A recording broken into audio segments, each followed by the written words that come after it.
Alright, so the show's going to have two kinds of episodes. One is going to be the Let's Plays, like the previous episode, where we did Wick. The other kind will be like now, game review. I tend not to play new releases, and I'm not that big on bigger titles. So you're going to see a lot of smaller games, smaller game companies. And these are the things that I have the most fun with, and I think they tend to provide a more interesting game experience. So those are the ones I want to talk about. In this case, we're going to be talking about Distrust. Now, Distrust visually calls up a lot of memories for me of John Carpenter's The Thing, Antarctic researchers stranded in the cold, dark, lonely snow. Thematically, the game is probably closer to 1951's The Thing from Another World, which, another clip, and that's probably for the best. If you remember, there was a game adaptation. Yeah, that. Let's skip that. The characters each have a special ability to make them unique. My favorites are Olaf, who uses fewer supplies when fueling a furnace, Mary Stone, who makes extra food when cooking, and Martin Brown, who can open any door with a solid kick. The game's core is centered around survival mechanics using three stats: warmth, stamina, and satiety, and then also a health pool. You restore warmth by staying in heated buildings, restore stamina by sleeping, and satiety by eating. When any of these stats is drained completely, a character loses health instead of the stat. So, you lose more health, the more of these are at zero.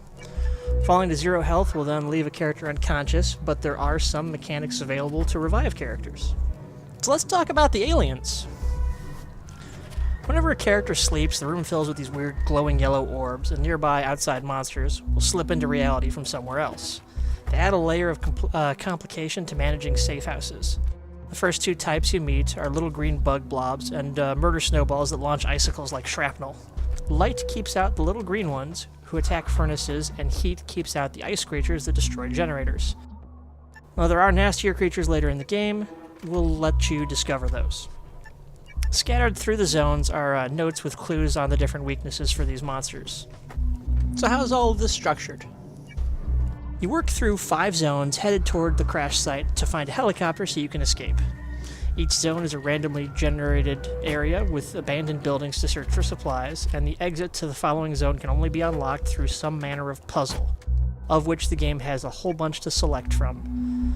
As you travel through from zone to zone, resources become more scarce, and the weather gets colder, and buildings are more damaged, and deadlier kinds of aliens will appear when you sleep.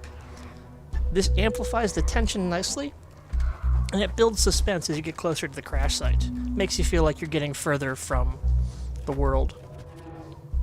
Here on out, though, spoilers. When you do finally reach the UFO, you're forced to go inside to retrieve the keys to the helicopter. From here, your actions decide which of the 4 endings you receive. But first, let's just take a look at that thing. That looks cool. It immediately has me thinking about the movie Sphere. Yeah, let's toss another clip up there. This is cool stuff. But back to the endings.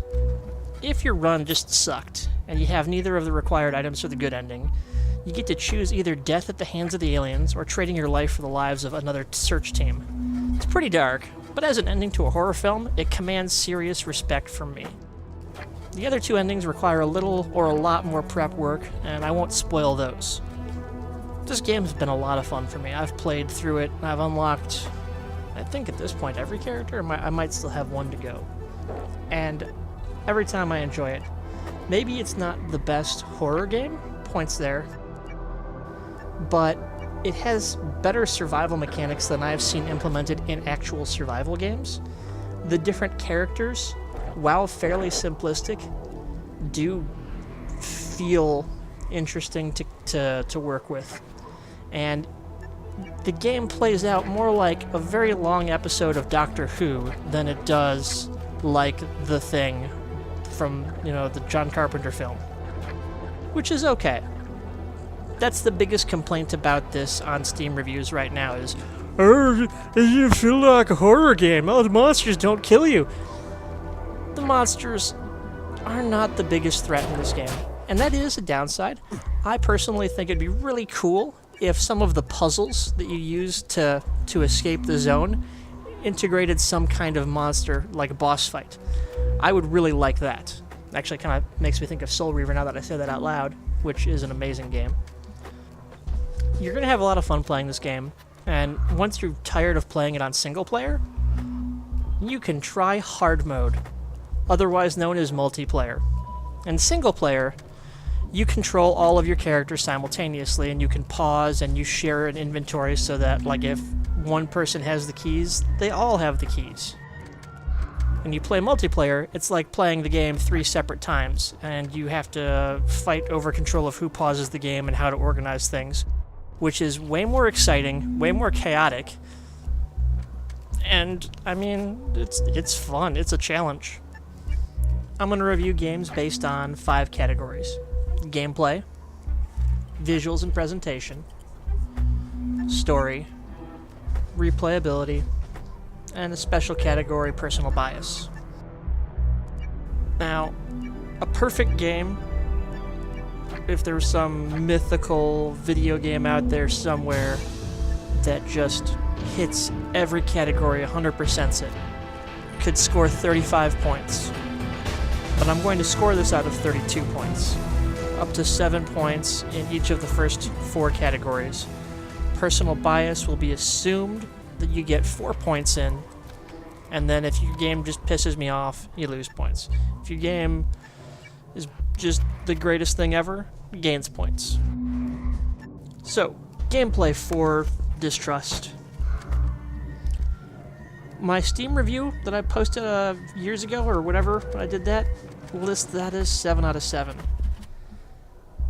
I am going to say 6 out of 7, because just during this review I thought of one thing that could have made it better, which would be integrating the monsters into the puzzles.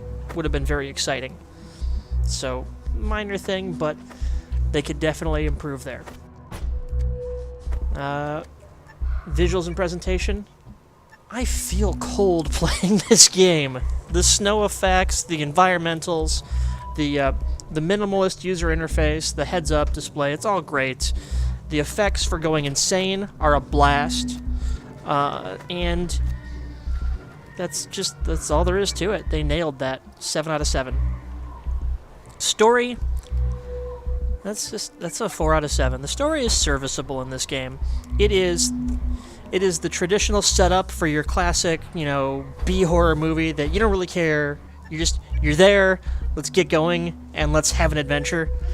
This is the, drug dealers accidentally blew up their boat, so they end up on an oil rig full of monsters. It's fine. It's not a great plot, but it's enough to get where you want to go.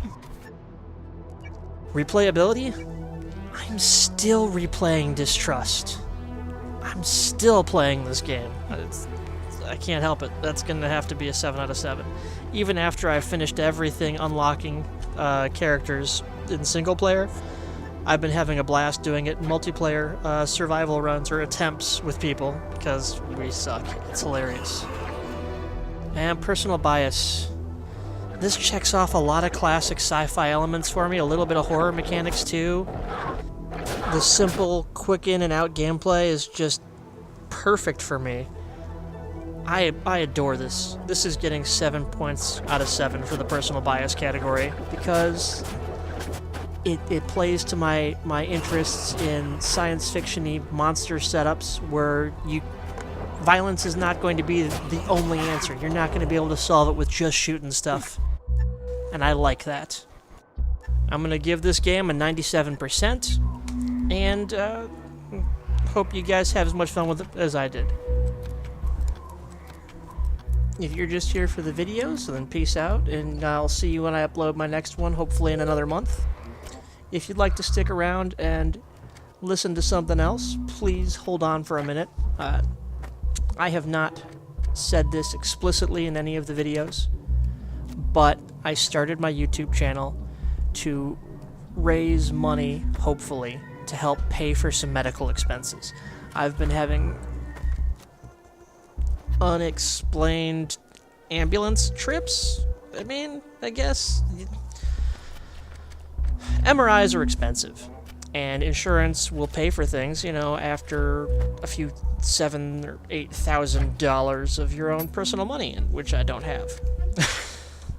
Now, if you look in the description for the video, I have linked to a GoFundMe page, and I am hopefully going to be able to pay off some or a few of these expenses through donations from people who enjoy my videos. And then I'll keep making them, and that would be great. Now, if that's not something that you're able to do, I think that most of us are in my boat right now, where we don't necessarily have the jobs that'll pay what we need to take care of ourselves, or don't have the money to burn on these sorts of things like your health. And I get that, otherwise I wouldn't be making this video. But if you can help, I'd really appreciate it, and it'll keep me making videos. So, links in the description, and I will keep everyone updated on this situation as it goes. Okay, so this took way too long. Now, most of the video you just watched, I recorded, I don't even know, I think months ago. There have been some delays because scripting for it was a little bit more complicated than I originally had thought, and I ran into more health-related problems. If you look at the GoFundMe page, you'll see an update about the insurance nightmare that I've been fighting with. It turns out that I couldn't see a doctor through insurance at all, so I finally did find a doctor to meet with who doesn't work with insurance, and thank God, because this doctor is actually willing to take the time to diagnose and treat me appropriately and find something to work with. Just yesterday, I started a new prescription for my almost everything that I deal with is related to a head injury I suffered in a car accident. It's a kind of generalized anxiety disorder is the biggest issue that we deal with, that my doctor and I are dealing with right now. That's what's made me extremely tired, fatigued, missing work, made me sick, made me have chest pains, and made me pass out at several bus stops or on my bike or trying to exercise or sometimes at work. And we're really confident that this new prescription that we're going to put me on should alleviate all or most of that, and that I should be feeling the effects almost immediately, he said. I will be more energetic, better rested, under less stress, under just suffering less, and more importantly, not passing out anymore. These are all things that have made it extremely difficult for me to work on the channel, to work on this video. And these are all things that have now been rectified, I hope. Although, to be fair, this review video did have a lot of technical problems that I had to do for the first time, and those were other delays. You may have noticed cool things like the Nostalgia Vision TV gimmick that I worked in. I did not realize how much work that would be to do the first time, and it was a bit more challenging than previously expected. And then the game and movie trailers that I used clips of, it used to be a lot easier to hijack those things from YouTube. Things have gotten a little bit more complicated since then, but I have a workaround for that now as well, so I'll be able to grab whatever clips I need for my videos. And this should all be under fair use, and even if that weren't a concern, I don't monetize my videos on YouTube, so suck it. I can review and point to things and compare elements for critical analysis, and that falls under fair use. Thank you very much. With all of this wrapped up, I'm hoping to get back to videos. However, there might be a delay over the holiday season because I might have to move or find new roommates in the next month, which is stressful and unpredictable. I'd say just keep an eye on the GoFundMe page for any updates that I think need to be shared. I do still work full-time. Yeah, so I apologize for the delays. I apologize for... This is all new for me. As you can see from my previous videos, they're basically homework assignments where I half-assed different attempts at video editing and then saw what I could do with it. And I've basically been self-teaching myself. I hope that where I go from here, it'll be more interesting. It'll be more fun to watch. So watch out for my next videos. I might do some movie reviews as well, in addition to horror game breakdowns, but that's gonna depend on how much time I have coming up in the next couple months. Hope to see you then, and thanks for sticking with me.